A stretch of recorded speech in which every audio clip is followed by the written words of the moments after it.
કે તમને સોંપાયેલો કોઈ પણ પ્રોજેક્ટ નાનો નથી.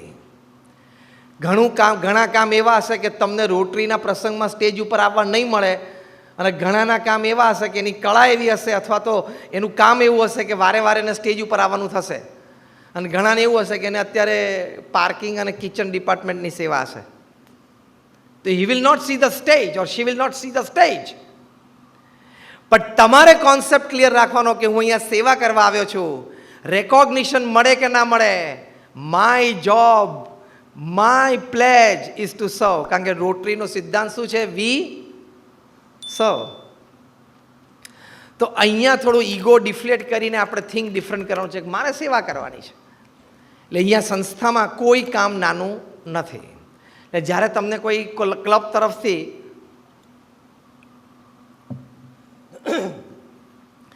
કોઈ પ્રોજેક્ટમાં કોઈ સેવામાં જોડવામાં આવે અને તમને એમ થાય કે યાર આવું સામાન્ય કામ મને સોંપી દીધું, ત્યારે તમારે 21મી મે 1950નો આ પ્રસંગ યાદ રાખવાનો કે પ્રમુખ સ્વામી મહારાજ ઇન્સ્ટોલ થયા પ્રેસિડેન્ટ તરીકે દિવસે એમને વાસણ ઉટક્યા હતા, એના કરતાં તો કંઈક મારે સારું કામ છે આ.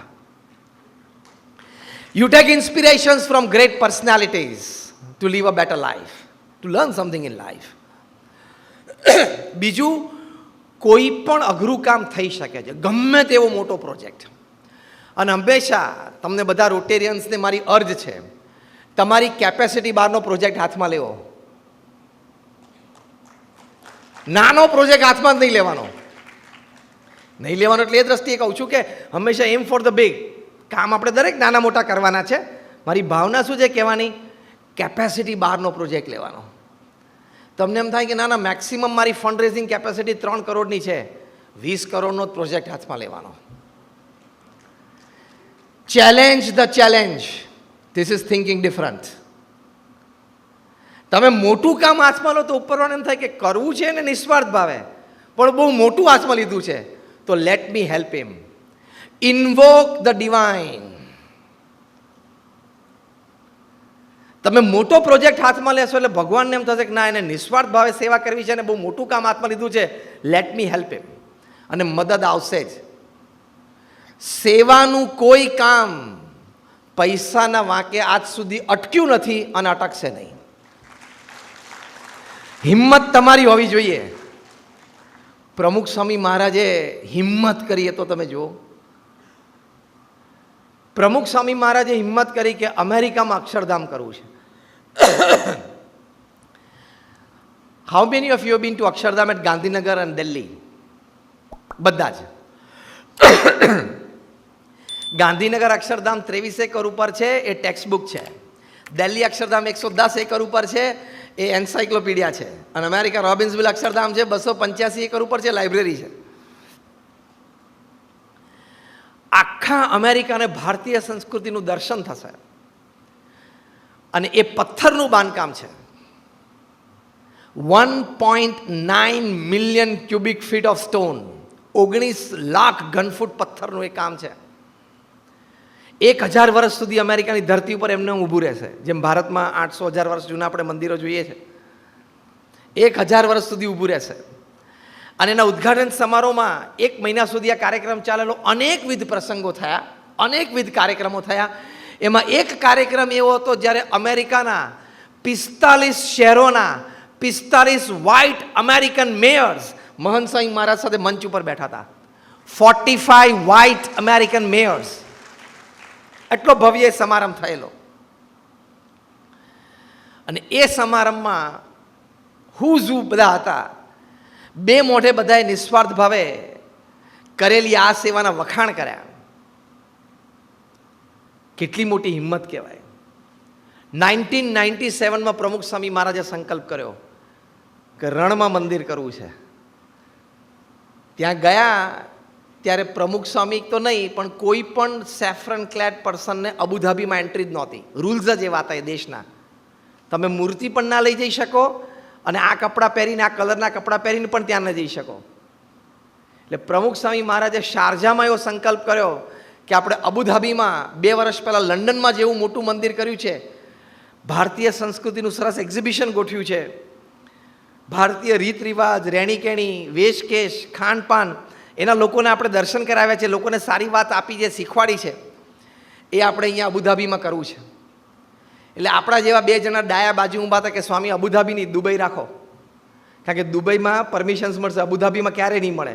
પ્રમુખ સ્વામીમાં જે કહ્યું ના અબુધાબીમાં જ કરવું છે, કારણ કે યુએઈનું કેપિટલ છે, કેપિટલ સિટીમાં જ કરવું છે.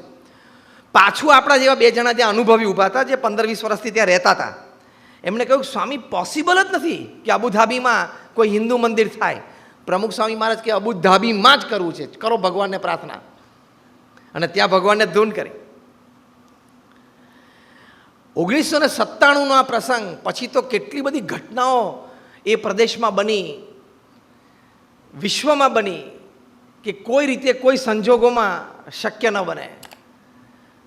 પણ જીગર, નિસ્વાર્થ ભાવના, આપવાની ભાવના, લોક કલ્યાણની ભાવના, માણસ માનવતાનું સારું થાય એવી ભાવના પ્રમુખ સાહેબના હૃદયમાં હતી. તો અબુધાબીના રાજા His Royal Highness Sheikh Mohammed bin Zayed અલ નહ્યને 2015માં લેખ કર્યો અને BAPS સંસ્થાને Dubai Abu Dhabi expressway, Sheikh Zayed expressway, જે પ્રાઇમ લોકેશન, એમાં 27 એકર જગ્યા ગિફ્ટમાં, ભેટમાં આપી. આપણે કયો મુદ્દો ચર્ચી રહ્યા છે થિંક ડિફરન્ટમાં? નક્કી કરો એ કામ થાય જ. પ્રમુખ સ્વામી મહારાજ એક સરસ વાત કરતા હતા કે થાય એટલું કરીએ એ અભિગમ નહીં, કરીએ એટલું થાય જ. આપણો કોન્સેપ્ટ શું છે? નોર્મલી આપણે શું કરીએ, જેટલું થશે એટલું કરશું. That is a wrong concept. નક્કી કરીએ એટલું થાય. અહીંયાથી આપણે થિંક ડિફરન્ટ. એટલે જેમ તમારે પણ રોટરીમાં મોટો પ્રોજેક્ટ લેવાનો, રોયલમાં, અને ક્યાંક ઢીલું પડે અથવા પાછું પડે ને તો યાદ રાખવાનું પ્રમુખ સ્વામી રોબિન્સવિલ અક્ષરધામ એન્ડ પ્રમુખ સ્વામી અબુધાબી મંદિર, બસ. એટલે પાછું પાવર આવશે તમને. આ પ્રોજેક્ટ છે તે લેવલના, અને એ પ્રોજેક્ટ કર્યો. ફાઉન્ડેશનમાં જ 34,000 ટન પથ્થર છે અને કોન્ક્રીટને જે બધું ગણો 34,000 ટન્સ, કારણ કે રણ છે. એ પણ 1,000 વર્ષ ઊભું રહેવું મંદિર છે. અને 7 મોટા શિખરો છે, 7 Emirates of UAE. Ganga, Yamuna અને સરસ્વતી નદી અમે પાણી વહેવડાવ્યું છે. રણમાં નદી ચાલુ 24 કલાક, ગંગા, યમુના અને સરસ્વતી. અને વીકેન્ડ્સમાં 65-70 હજાર લોકો આવે છે, આભા થઈ જાય છે. રામાયણ, મહાભારત, પુરાણ, ઉપનિષદની બધી વાર્તાઓ શિલ્પમાં કંડારી છે. અને શેખે જ્યારે આ મંદિર જોયું, શેખને એમ થયું કે મારા મનમાં હતું એવું સ્કાયલાઇનમાં એક એડિશન આવ્યું, અબુધાબી સ્કાયલાઇનમાં, ધીસ લેવલ ઓફ પરફોર્મન્સ. એટલે એમણે લેખ કર્યો કે આ BAPS સ્વામિનારાયણ હિન્દુ મંદિરને લાઈફ ટાઈમ ઇલેક્ટ્રિસિટી અને પાણી રાજ તરફથી ફ્રી. ઇલેક્ટ્રિસિટી તો કદાચ ફ્રી ક્યાંક આપી શકે, પણ ત્યાં એ પ્રદેશમાં પાણીનું બિલ ના આપવું ને ઘરે, એ બહુ મોટી વાત છે. અને પછી લાઈફ ટાઈમ સિક્યુરિટી પણ સરકાર કરશે. આટલું મોટું મંદિર જેને સરકારને ભાવ થયો કે પાર્કિંગ લોટ 400 ગાડીઓનું અમે બનાવી આપીએ. અબુધાબીના શેખે 400 કારનું કોન્ક્રીટ પોશ એકદમ પાર્કિંગ મંદિરની બાજુમાં બનાવી આપ્યું. મુદ્દો શું આપણે ચર્ચા કરીએ છીએ? નિસ્વાર્થ ભાવે મોટો પ્રોજેક્ટ હાથમાં લો, ઇન્વોક ધ ડિવાઇન. ભગવાન તમારી સાથે છે, કામ થાય જ. એટલે તમે નેક્સ્ટ ટાઈમ ચર્ચા કરવા બેસો કે આપણે આ પ્રોજેક્ટ લેવો છે, તો કોઈ બોલતા નહીં મેમ્બર્સમાંથી, ના ના ના ના ના ના, તો બહુ મોટો છે, આપણે જોજો પછી નહીં થાય, એવું નહીં બોલવાનું. હંમેશા શું બોલવાનું? થાય જ, થઈ જ શકશે. પ્રમુખ સ્વામી મહારાજને યાદ કરવાના કે 5 ધોરણ ભણેલી એક વ્યક્તિ અમેરિકામાં ને અબુધાબીમાં આટલું મોટું કામ કરી શકે. હવે એટલું જ મોટું જોહાનસબર્ગમાં થઈ રહ્યું છે, એટલું જ મોટું સિડનીમાં થઈ રહ્યું છે, એટલું જ મોટું મેલબર્નમાં થઈ રહ્યું છે, અને 1.5 વર્ષ પછી પેરિસમાં ઓપનિંગ થશે. It can happen. એટલે બીજું થિંક ડિફરન્ટ શું છે? કામની દ્રષ્ટિએ 2 મુદ્દા મેં કયા. પ્રમુખ સ્વામી મહારાજે પ્રેસિડેન્ટ બને દિવસે વાસણ ઉટક્યામાંથી કયો મુદ્દો શીખવાનો? થિંક ડિફરન્ટ, નવું વિચારવાનું. સંસ્થામાં કરેલું અથવા સંસ્થા માટે, જે સંસ્થામાં આપણે જોડાયા છે, અમે BAPS ને તમે રોટરી, સંસ્થા માટે અને સંસ્થાનું કોઈ કામ નાનું નથી. એવરી વર્ક ઓર સેવા હેઝ ડિગ્નિટી. જેમ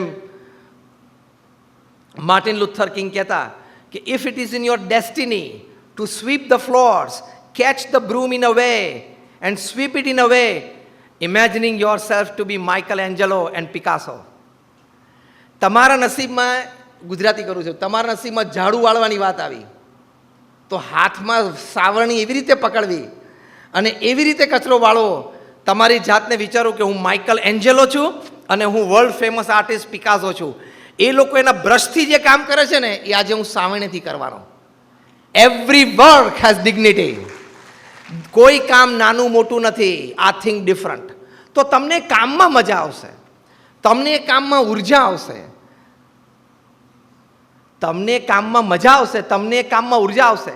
પ્રાઇમ મિનિસ્ટર નરેન્દ્ર મોદી સ્વચ્છ ભારત અભિયાન નીચે જાતે ઝાડુ પકડીને સાફ સફાઈ ચાલુ કરી. કોઈ કામ નાનું નથી. અને બીજું, નક્કી કરેલું કામ થાય ને થાય. પુરુષાર્થ આપણે કરી લેવાનો. After determination invoke the divine.